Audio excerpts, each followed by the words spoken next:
Welcome to our public access show. I feel like we've done this before.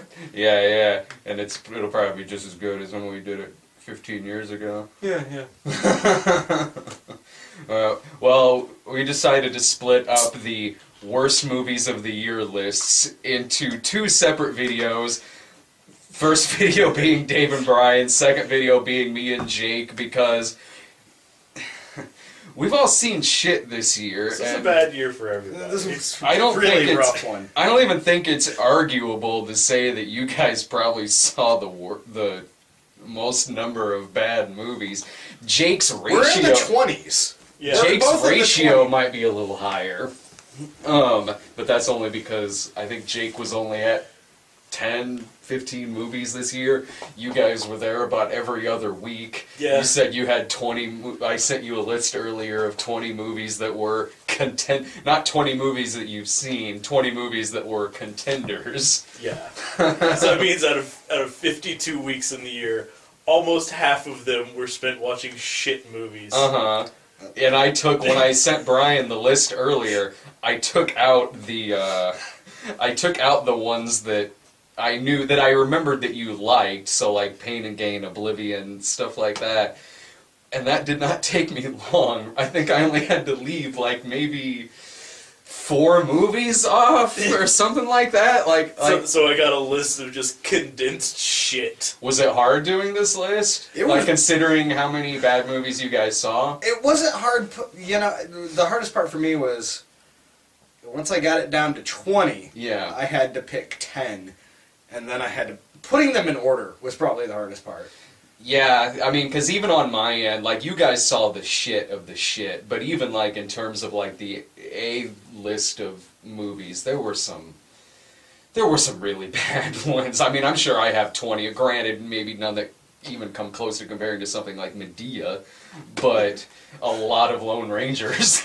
Like, even looking at that list, for me, when I was putting mine together, it was like, which ones do I leave off, which ones do I have on, and for me, anyway, picking number 10 is usually the hardest, because when you get down to number 10, it's not so much what's making the list, it's what's getting left off, what's getting a pass, what movie is not going to make the list because of one more choice that's on number 10. Yeah, that was the hardest part for me, was choosing which one was going to be number 10. That's why I put like my 3 worst on here. Yeah. And then I skipped ahead to number 10. I'm like, okay, I'm going to put a fucking cap on this. Oh, okay. It's like, here is the bar Yeah. you have to meet. Like, it's like, so I could actually like look at him like, it's like, was this movie as bad as that? Yeah. Did I hate it as much? No. So Yeah. What do you guys... sometimes when people put together a worst movies of the year list, like they have... I see a lot of worst lists over the years where they purposely leave out, say, like, spoof movies or stuff like an Uwe Ball flick or something like that, because they think that's too easy. Like, it has to be something that's sort of ambitious, or maybe have some production behind it, or advertising budget, things like that. I mean, in my opinion... If I saw it, it's eligible. Yeah, that's my opinion too. If I saw it and it pissed me off, it's fucking eligible, because while something like fucking House of the Dead might be easy, it still sucks to sit through it. Fucking terrible movie. But yeah, that's the thing, is like, low-hanging fruit, it's still on the fucking tree. It's That's how I look at it too. So it's really hot in here with all these lights. It's ones that are forgettable, where I'm like, okay, maybe I won't, like, even bother putting that one on there. Well, and there were a couple on my broad listing, the full listing, that they were bad, but even in like hindsight, it's like, you know what? I did enjoy the experience of watching it. Like, like just as like a spoiler one. Like, After Earth didn't make my worst. It's probably not going to make mine either. It's a terrible movie. Yeah. Don't get me wrong there, but the experience was fun. We had a blast. The entire theater had a blast making fun of that piece of shit. I have a few movies like that too, where like Olympus Has Fallen and Best Man Holiday were both bad movies. Like, honestly, they were bad movies. They didn't make my list because I'd probably watch both of those again. Yeah. Just to laugh at them. I really enjoyed Olympus Has Fallen. So have I! I liked it better than White House Down, but yeah, it was a fantastic throwback movie. But it was still, like, if you look at it, it's not a good movie. Oh, it's not. No, it's not a good movie, but it's a fun movie. Yeah. I judge stuff like that on, is it good for the kind of movie that it is? And for some reason, I still haven't seen Olympus Has Fallen, but I saw it White House Down. Well, we were all at White House Down. And White House Down, yeah, that wouldn't make my list. I mean, it's a cheesy as shit movie, but it wasn't boring. It was fun. I still have to give it that as like okay, it's fun, yes. I'm not a fan of Channing Tatum, but Yeah. that was a fun movie. Mm-hmm. That girl though was she was annoying. She was so much better in The Conjuring. Right? Yeah. That one's going on my best list. My number 10 is actually two movies that I put together. I'm doing that on mine, too. So did I, so you're good. Just because my reasonings are almost identical for both of them. Yeah. So my number 10 is a tie between Texas Chainsaw 3D and A Good Day to Die Hard. Only at number 10, Good Day to Die Hard. Oh, You sent us some shit fucking movies. Yeah. Like every, You have no fucking idea, like every sir. time we'd You get weren't out, at A Good Day to Die Hard. I don't care. it's like every time we'd see a worse fucking movie, like, oh yeah, oh fuck, like Good Day to Die Hard, I'm like, oh, but that's the worst thing you've seen this year. It will be on my list, yeah. A Good Day to, higher than 10. But yeah, this is the bar that I set. Everything Yeah. had to be worse than this, so Mm-hmm. that's how you can gauge this one. Basically my fucking problem with both of these was just the fact, like, well, unnecessary as fuck, completely skews any timeline that existed before them. Yeah. Completely miswrites the characters involved in it. Yeah. And just generally misses the point entirely of every previous movie in the series. I mean,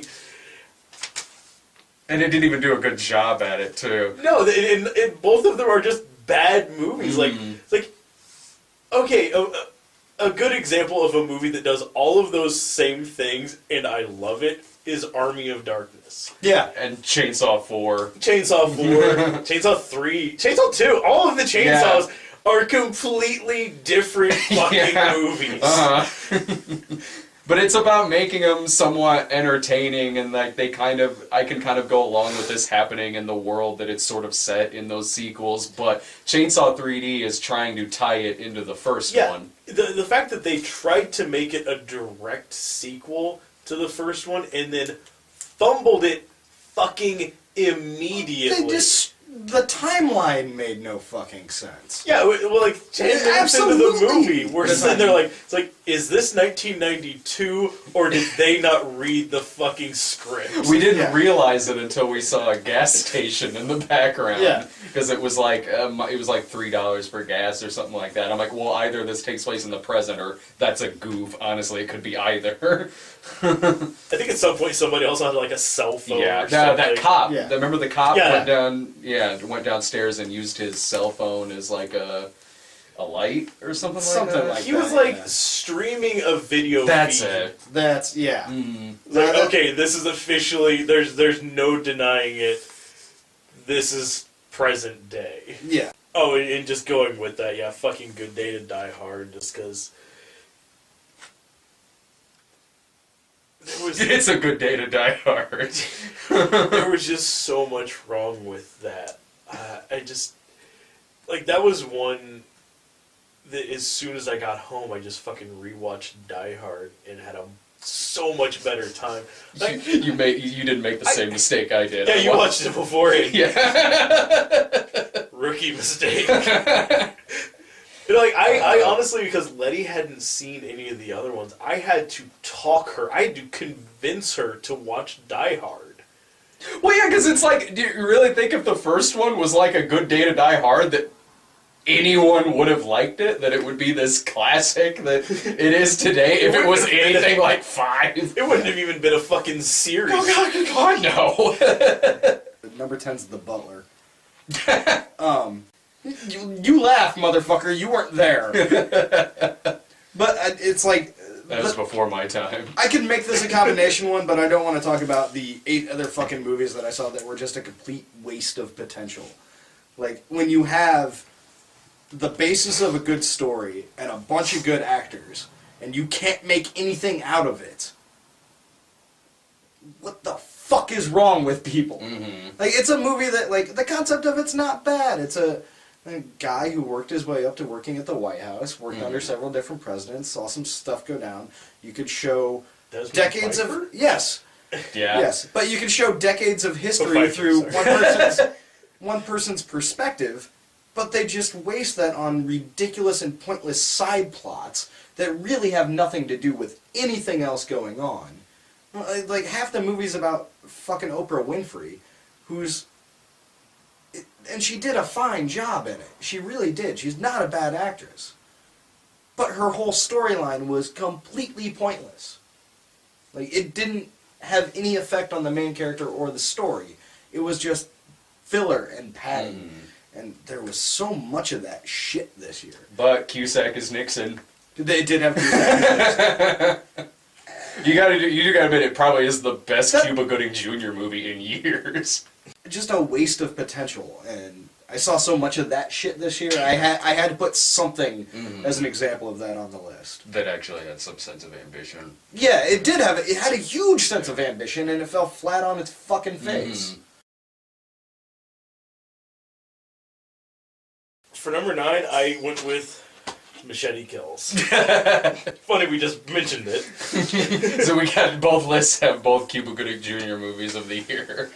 Yeah. Machete Kills sucked. That was just it was a fucking train wreck of a movie. It was one of the laziest scripts I've ever seen.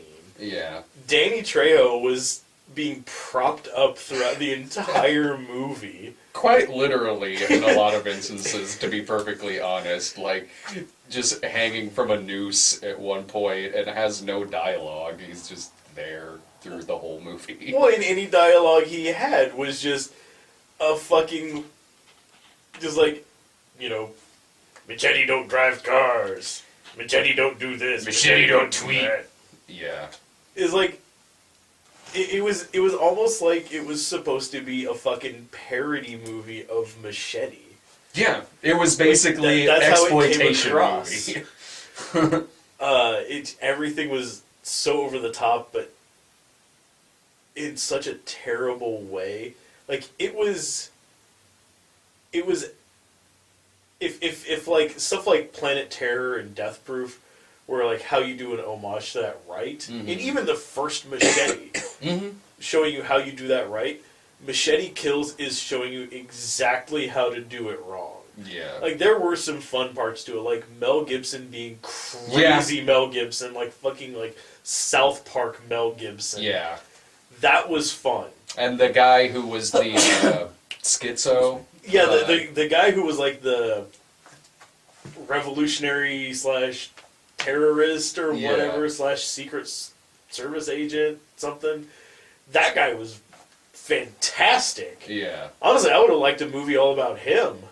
Honestly, yeah. He was kind of a breath of originality in that movie. And just the biggest thing that fucking killed me was when it ends with, like, fucking to be continued. Yeah. That's something I have always hated. Like, if you want to do, like, a trilogy, that's fine. Uh-huh. But make sure each one is an actual movie and not just half of one. Uh-huh. Like, seriously, nothing pisses me off more than seeing to be continued on the screen. It doesn't bother me when I know that that's going to happen. Like, okay, when Back to the Future 2 came out, it was advertised 2 and 3 are getting shot back to back. You're going to get the second part in the November, the third part, like 6 months later. That doesn't bother me. But at least, like with something like Back to the Future 2. Yeah. It's a complete movie. Oh yeah, yeah, that yeah. ends with like a teaser cliffhanger. Mm-hmm. That I'm fine with. Yeah. This movie literally just like stopped. Yeah, it did. I mean, it's the same problem I had in seeing, because I didn't realize that they were even doing a third one. I mean, I should have, since they had already teased it in the first movie and at the beginning of the second movie. Yeah. I should have saw it coming, and I just didn't see the writing on the wall. But like, it was the same shit that happened years back, whenever the second Matrix movie came out. Fucking sitting there like, oh man, shit's getting intense. I wonder what's gonna happen. Bam, bam, bam. To be continued. Fuck you. Mm-hmm. Yeah, because in the case of like what the Matrix 3 was, and what I assume if they actually made Machete in space, it's just it's a third part that's essentially just a climax to the second movie, and to bring Back to the Future again. Back to the Future 3 was not just a climax to the second movie. No, it's a whole film. Yeah. It's a whole film. Matrix 3 is just a 2-hour climax. All kinds of stuff that was mentioned at so many different points. Yeah.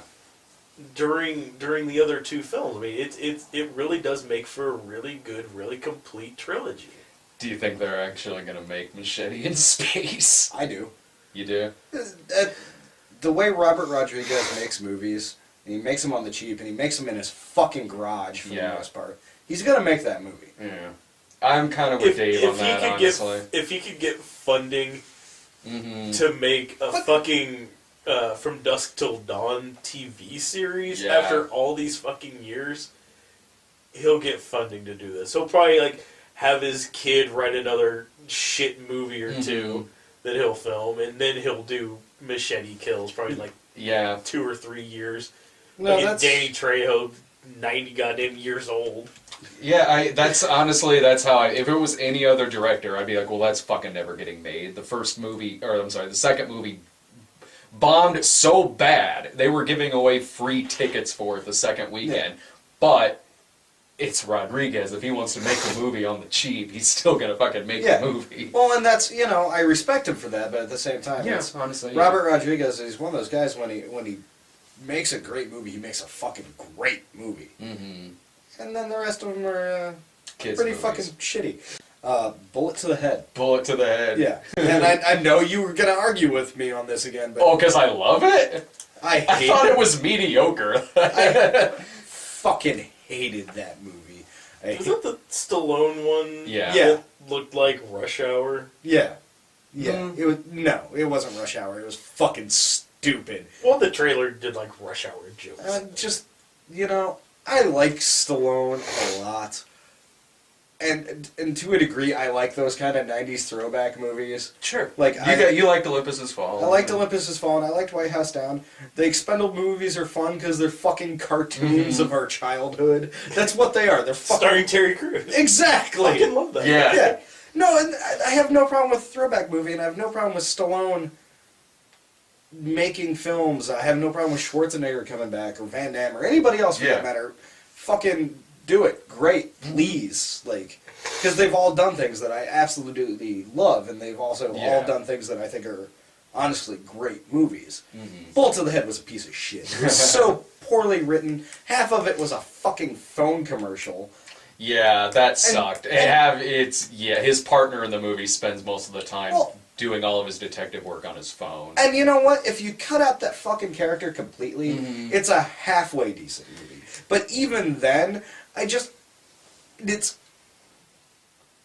throwback, that kind of throwback movie I do enjoy, but I'm old enough now that where an axe fight out of the middle of fucking nowhere, I don't find that enjoyable anymore. When you have a guy who's a hitman who uses guns and suddenly he's a fucking axe-wielding warrior, he's getting his ass kicked, but he's still blocking axe blows. I don't fucking care anymore. I'm too When done well, I think that kind of thing is fine. I'm not saying... So you wouldn't have liked Assassins if suddenly they had a machete fight?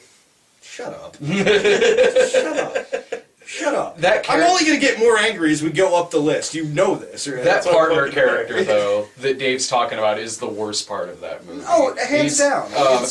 He's distracting and annoying, and constantly on his phone for no fucking reason, and the worst fucking cop on earth. Yeah, He's a fucking cop, and he just doesn't know how to do his job at all. Yeah, and the nicest thing I can say about that is that the character is played by an actor who I honestly like.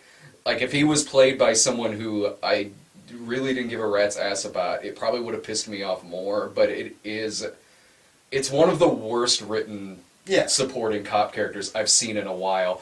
I didn't hate the movie as much as you, because at the end of the day, it's still 90 minutes of Stallone just shooting people in the face. It was hard for me to get that mad, but it's not great. It's not even that good. Honestly, in this era of Stallone movies, it's kind of the specialist of its time. Like, it's like that kind of... Yeah.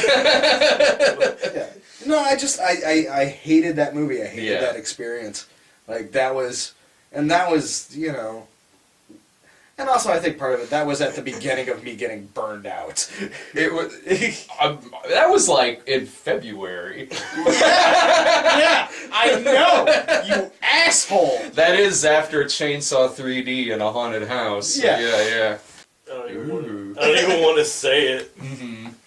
And it's only number 8. Number 8's left him speechless. Jesus, this is how bad these lists are. Man of Steel. Don't apologize. It's fucking going on mine. Oh, I know. I just didn't want to say it. What, you afraid? You afraid of the backlash? We're gonna get 500 comments again. I encourage everyone to say Man of Steel. 1, it's a piece of shit, and 2, that review is still the most commented on video I've ever done. Yeah. I just still, after all this time, it's just a fucking disappointment. And it's a continual disappointment in my life, because I work in a very crowded office. Yeah. People see comic book stuff on my desk. Did you see The Bang last night? Luckily, no one fucking asks that. Guy asked Brian that on Locked a plane. in a fucking airplane. The Bang. Yeah. Oh, you're not taking this flight, are you? You'll miss the bang. The Bang. That's what the hip people on the street call the Big Bang Theory. And by hip, I mean 50-year-old guy who works on an airplane. I was wearing like a Transformers t-shirt, wearing like a hoodie with a Green Lantern pin on it. Obviously, I only had that on because of The Big Bang Theory. I honestly wasn't sure if that movie was going to make your list or not. Like, I remember... I was wondering too, honestly. I debated upon it for a little bit, believe me. Like, honestly, the hardest 3 on my list were like 7, 8, and 9. Because I knew the ones that were utter shit, and then I had like my cap, but I'm like, what's just bad enough to make it still? Yeah. And Man of Steel makes it. For just... I still say the only thing that was enjoyable to any extent in that, really, for me, was Henry Cavill. He did good, like, the physicality of the role. He was believable. He did good for, like, the conflicted, like, not trying to be Superman parts of it. Like, you know, he was enjoyable enough, but, like, just everybody else putting in 0 effort. I would honestly even say that about Henry Cavill. The only performance in it I liked was Michael Shannon. And that isn't really even because the character was well written. It's just because it was Michael Shannon. Yeah. Like, give that man some scenery to chew on for dinner. But yeah, it's just... That movie, it continually is a nuisance for me, because everyone always asks me, you know, like, at work, like, oh man, did you see Man of Steel? Oh, it was really good. I'm like, no. Well, it's a thing that exists. It fucking wasn't really good. And I'm saving some of my rage on this one. I gotta save mine too from when I bring it up in mine. But yeah, people in my office just can't leave it alone that, but you're a comic book guy. It's like, I don't like every fucking comic book thing that exists in the world. I apologize. I'm not even a comic book guy, and that movie, if we're talking movies that were just, I'm sure I'll bring this up again when I do my worst list because it's going on there.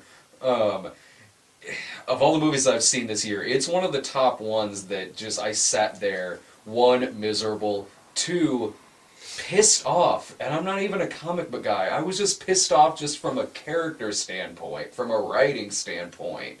It was extremely poorly fucking done. And it's one of those things. It's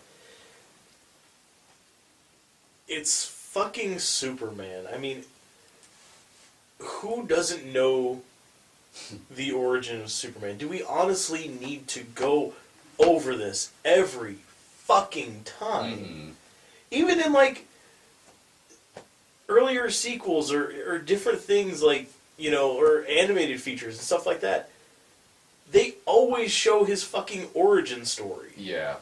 It's like you can't tell any Superman story without starting with, oh, by the way, his planet exploded and he was shot across the universe as a baby. Like, I don't fucking give a shit anymore. And his paw chastised him for saving children. I would have let that shit fucking die. It didn't turn me around on Superman as a character, as an idea, as anything. Honestly, it made me like, yeah, that's fucking Superman. Still don't give a fuck. Done. And it wasn't even fucking Superman. Like, I'm sorry. The fucking property damage alone in that movie. And I know that's like the dumbest thing to keep going on about. Like, I know we mentioned it then. We mentioned...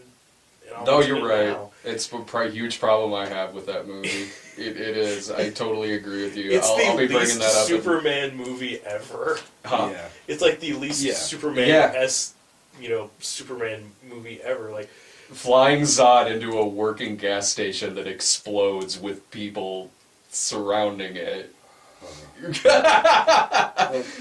Black Nativity. That's all you, man. I didn't see that. That's the one I missed. I didn't make it for the... That's the part of the Black Holiday trifecta that you missed. I didn't make the hat trick like you did. Yeah, I made the fucking hat trick. Black Nativity... Oh, fuck. I don't even know how to describe this movie out loud without screaming. Sing it. Black. I fucking hate musicals. I'll be honest about it. There's a few standouts that I really do enjoy, that the music tells the fucking story. I hate musicals where people, for no fucking reason whatsoever, break out into song. I fucking hate that shit. So, going in, I knew I probably wasn't going to like it, but then it gets into the stupid-ass story. The fact that they're calling it the Black Nativity, even though... And saying it's based on the play, which it's fucking not. Yeah. It's not based on the fucking play at all. So that's a disservice to a fucking legendary writer. I don't know who wrote it. Langston Hughes, who was a poet. A very, very talented and influential poet. Is he credited? Do they... Yes. Really? Based on the play by Langston Hughes. The play by Langston Hughes is the Nativity story. Yeah. That's fucking it. It's, and it's a musical too, and that's fine, but, just horrible acting, pointless singing, a story that goes really fucking nowhere for no reason. Like, there's not at any point in any of that movie that's not telegraphed. It's all telegraphed. You know exactly what's going to happen the first 5 minutes in. It's one of those movies where first 5 minutes in, they introduce the character, they give you that character's problems, and you go, this is how it's going to get resolved. Yeah. And you're right. Every time. And they put it to fucking... Also, it's a Buford movie. Yeah. And then they put it to fucking music. And... once again, it's a waste of... There's some...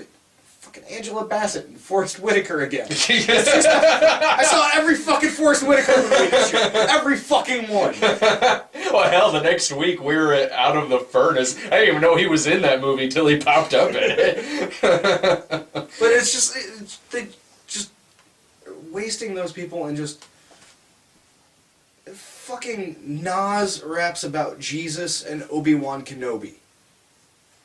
Do you remember what that lyric was? You guys said it in the video, but Oh, I can't... your holiness, your Obi-Wan Kenobi-ness.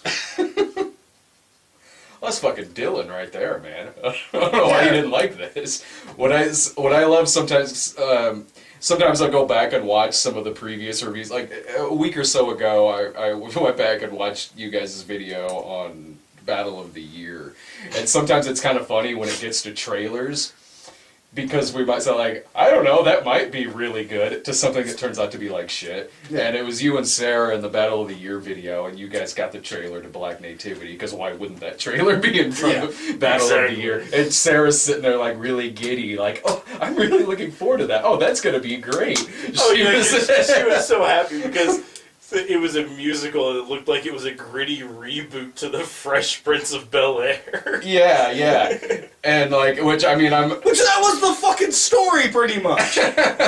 Yeah, you guys mentioned that in the video, that it was very Fresh Prince-ish in a way. So, I'm guilty of doing the same. I'm sure you can find some fucking early videos from like late last year, early this year, where I'm like, I don't know, Die Hard 5 might be good.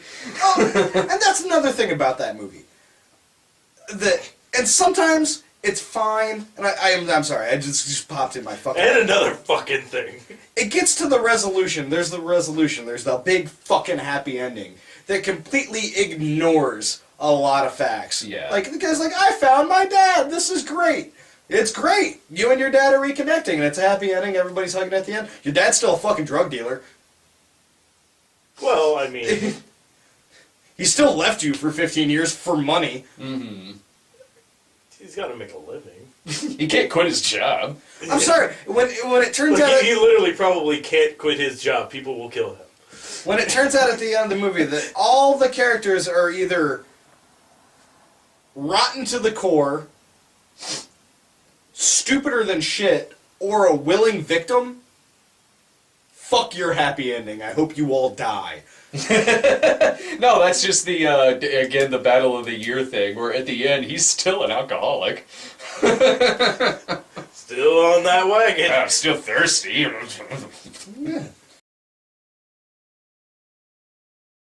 Insidious Chapter 2. I forgot about Insidious Chapter 2. That movie was bad. I forgot about it too until I saw the list. Like, let's see that. I forgot about it too, and I wrote that fucking list that I sent you. I forgot about it, and I wrote the fucking movie. Yeah. How dare you? Yeah, Insidious Chapter 2. That was a fucking disappointment. Yeah.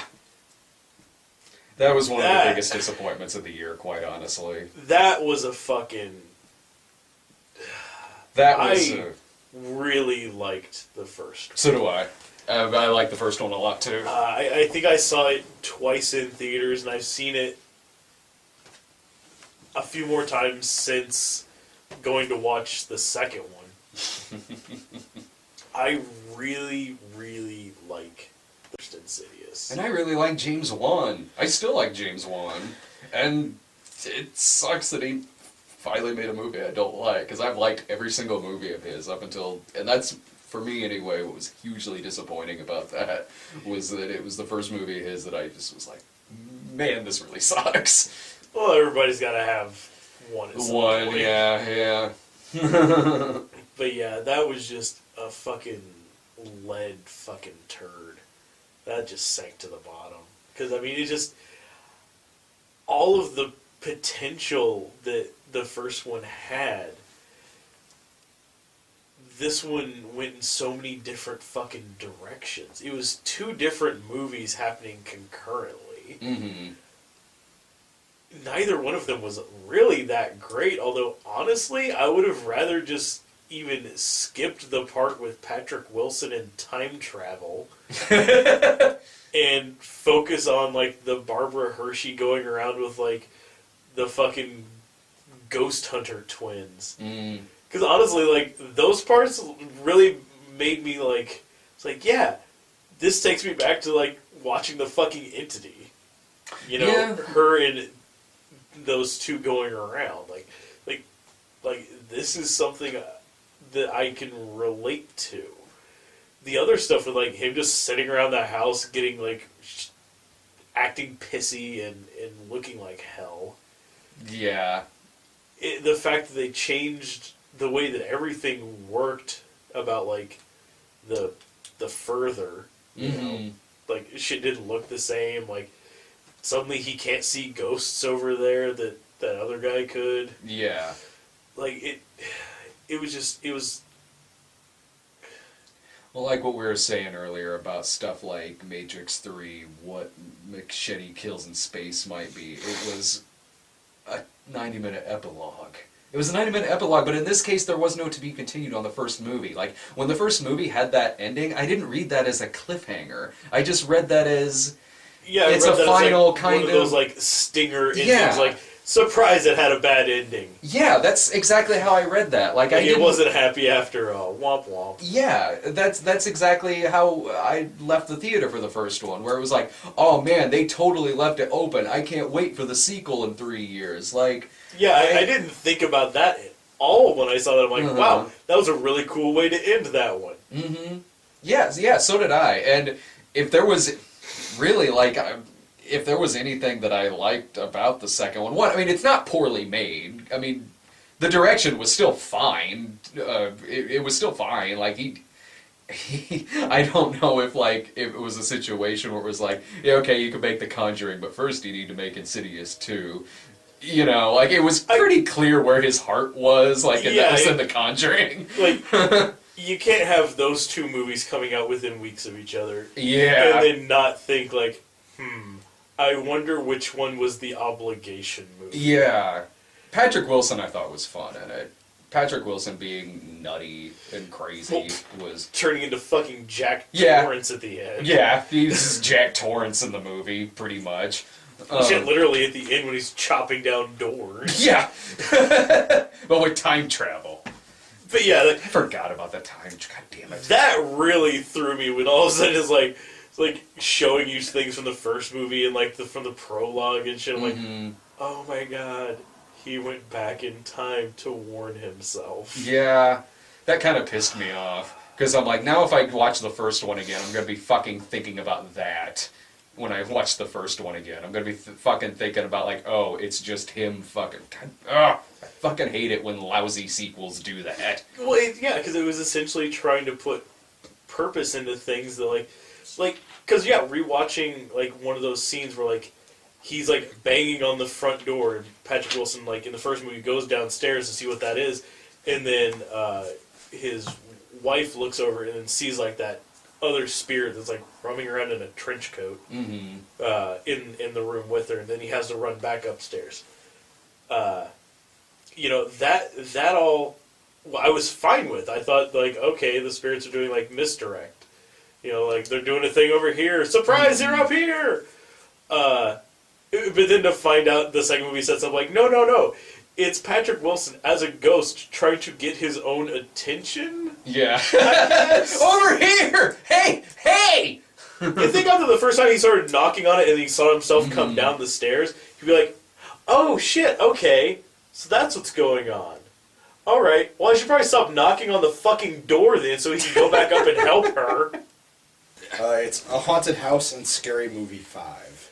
Because if anything deserves to be combined this year, it's those two. Well, yeah, put together, they're still only as long as a normal movie. Yeah. I didn't. It's true. I'm glad you They're paid for fucking the short. fucking tickets. I didn't see Scary Movie 5, but I remember Haunted House. It was like 80 minutes. Haunted House was actually worse than Scary Movie 5. Scary Movie 5 had to have been only like 80-something minutes. No, they were both incredibly short and incredibly stupid and incredibly childish. Which, childish is fine. Yeah. But, you know, make it actually funny. Mm-hmm. There were two comedies that aren't fucking funny. Mm-hmm. And I don't remember laughing once at either of them. I didn't see Haunted House, but I was with you at Scary Movie 5, which we saw in the morning. We saw it at like See, fucking... that's why you Oh yeah, that just is woke why. up. That's Yeah. probably why you Yeah. didn't like it. We saw it at like fucking 10. I don't know. We were there in the morning. There was like an old man and an old lady there, and they worked together. That was it. Then us two. I It was remember, supposed to be a hookup, and then you fuckers showed up. oh, that's the couple from fucking Mr. Popper's Penguins. I remember I laughed because a couple parts when Josh Robert Thompson, Jeff Peterson, is narrating the movie as Morgan Freeman. I kind of laughed a couple times at that, but that was That's mainly because you know who it is. Yeah, honestly, yeah.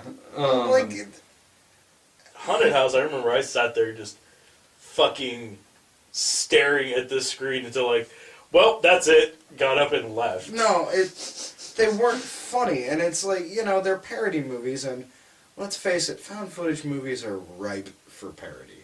They really are.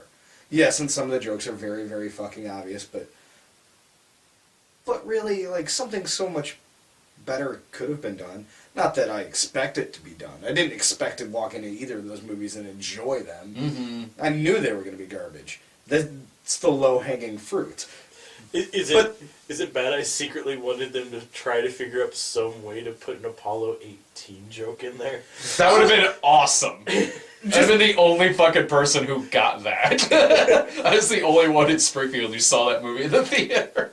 I finally got around to watching it on Netflix the other day. I'm like, it's like, wait, so it's rocks? Fuck you! Moon rocks. Actually, I didn't really hate that movie. Honestly, maybe it's because I went in with such low expectations, but I really didn't mind it. I liked it as like a claustrophobic movie. Yeah, honestly, so It did was I. just stupid. Like It's A, dumb. Where are they filming? B, why are they filming this? Where- C, how did they get the footage back? Yes! It Thank all you. blows up. The problem that I've seen with found footage comedies, I didn't see Haunted House, but I saw Paranormal Comedy, I think is what it was called. It was... Oh, there's so many. Yeah, Yeah. it's the one that has Kevin Netflix, Farley in Netflix it. keeps trying to get me to watch one called like Paranormal Whacktivity. It wasn't that one. That's not the one I saw. The one that I saw, the problem with it... Fuck you, Netflix. Right? The problem with it is that, like, Well, trying to get me to after... watch Ghost Dad a couple months ago. Nice. Yeah, put that under Halloween classics for me. For a comedy that's spoofing found footage, like that Kevin Farley one that I saw it did, the joke got old after about 5 fucking minutes. Like, there's only so much... In the one that I saw, I'm sure Haunted House is probably the same way. Did the joke get old after a little bit? Very much. And, you know, honestly, I think A Haunted House was the worst of the two, because Scary Movie 5, while terrible, at least it did have the Scary Movie kind of schizophrenic thing going on, where the overall theme was the found footage thing, but it went to different places. Yeah, it did. Haunted House is just straight that. It doesn't break the fucking theme. Well, you brought up a point, too, and this is a notch against Scary Movie 5, is that it's spoofing movies. It's spoofing Paranormal Activity 2. Yeah. Just 2. Just part 2. Yeah. That's it. Yeah. So that tells you when it was written. Yeah, I was about to say, 'cause, like, there were 4 of those movies already out by the time that movie was made. Yeah, but not when it was written. Yep. That's alright, there was also a Rise of the Planet of the Apes spoof. It's like, oh man, I got this script here. Ah, it's a scary movie. Yeah, whatever.